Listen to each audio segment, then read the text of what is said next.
Hello, this is the concluding part of the Mirena Coil talk on family planning. The question says, who should consider using the Mirena Coil?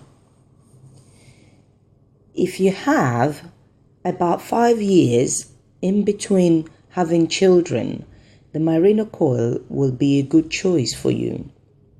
In other words, if you've decided to stop giving birth or you want a space of 5 years in between your children, then the Mirena Coil is a good choice.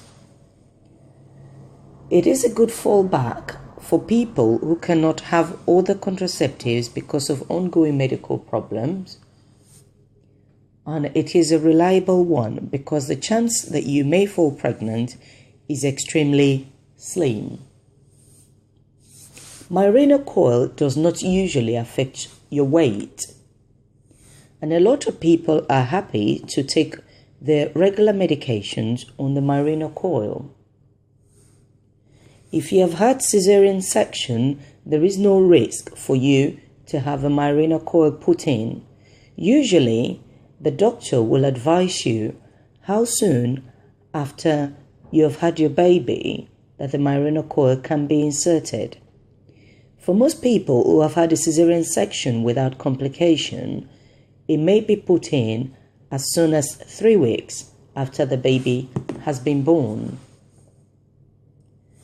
For the Mirena Coil, you do not need to go for regular checkups. Typically, your doctor will invite you to come in after your first period following the insertion of the Mirena Coil. At this point, they will check the thread to make sure that it's sitting in place. Once this has been done, except you have a complaint, nobody would ask to see you until it is due to be replaced. Talking about replacement, the Mirena Coil can stay up to 5 years, after which it is known that it is not actually doing what it is supposed to be doing anymore. You can have your Mirena Coil removed and another one put in the same day. If you wanted to take in or conceive immediately after removing your coil, you can take in within the same cycle if your Mirena Coil is removed very earlier on in your cycle. The Mirena Coil is better than the condom, and it is better than most other contraceptives that you will need to use on a daily basis.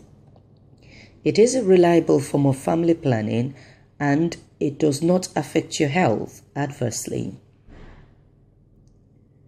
It is better to use a form of family planning than to use nothing at all. This health talk has been brought to you by Dr. Jeffreys via our YouTube channel, Ask Dr. Jeffreys. We do advise that you see your doctor personally to get advice that may be tailored towards your own personal needs concerning family planning. If you have any medical questions you would like us to answer, please send them to askdrjeffreys@gmail.com.